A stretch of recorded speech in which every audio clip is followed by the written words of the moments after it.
Oke, kita ulangi lagi.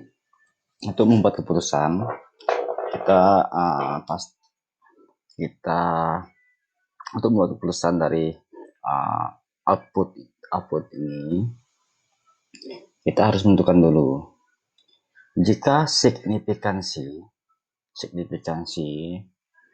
lebih besar dari 0,05, maka HO-nya diterima. Namun jika signifikansinya lebih kecil dari 0,05, maka HO-nya ditolak. HO-nya tadi apa?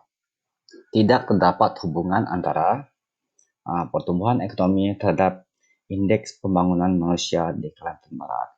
Oke. Berdasarkan hasil olah data ini, dapat kita simpulkan bahwa signifikansinya lebih kecil dari 0,05. Berarti karena lebih kecil, maka HO-nya ditolak. Jadi karena HO-nya ditolak, maka cara membacanya terdapat hubungan antara pertumbuhan ekonomi terhadap indeks pembangunan manusia di Kalimantan Barat. Oke, seberapa besar pengaruh atau hubungannya tersebut? Kita lihat di sini koefisien korelasinya minus 900. Minus 900 itu artinya apa? Terdapat hubungan atau berhubungan, tetapi sifatnya kuat dan negatif. Negatif berarti jika pertumbuhan ekonomi tinggi, maka indeks pembangunan manusianya rendah. Dan sebaliknya, jika pertumbuhan ekonomi rendah, maka indeks pembangunan manusianya tinggi. Gitu ya. Sudah bisa ditangkap kira-kira? Oke. Karena signifikansinya lebih kecil dari 0,05, maka HO-nya ditolak. Karena HO-nya ditolak, berarti ada hubungan antara ada hubungan antara pertumbuhan ekonomi terhadap indeks pembangunan manusia. Seberapa besar pengaruhnya itu? Kita lihat di sini nilai koefisien korelasinya minus 0,900 atau minus 0,900. Itu artinya apa? Saya ulang lagi.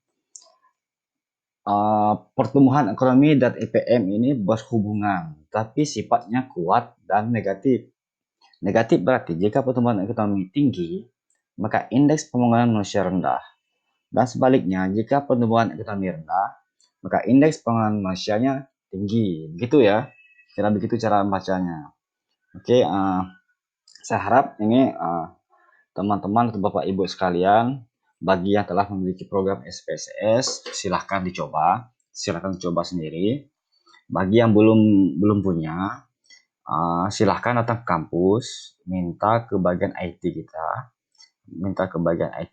tolong diinstalkan di laptopnya program SPSS. Tadinya program ini mau saya share melalui WA atau Google Classroom, karena program ini file yang terlalu besar, jadi tidak dimungkinkan saya share melalui Google Classroom atau grup WA ya. Jadi solusinya bagi teman-teman yang belum memiliki program SPSS dan berniat ingin mencobanya di rumah, silahkan datang ke kampus, minta ke bagian IT untuk tolong diinstalkan program SPSS. Tapi harus ingat, harus patuh dan tunduk pada protokol kesehatan yang berlaku di kampus gitu ya. Saya rasa penjelasan singkat ini cukup. Jika ada hal-hal yang ingin ditanyakan, saya persilakan. Dan ingin didiskusikan juga, saya persilakan. Oke, saya rasa cukup. Selamat pagi, selamat siang, selamat sore, selamat malam. Sampai ketemu lagi dengan saya Cornelius Hendrio di mata kuliah yang sama di lain kesempatan. Terima kasih.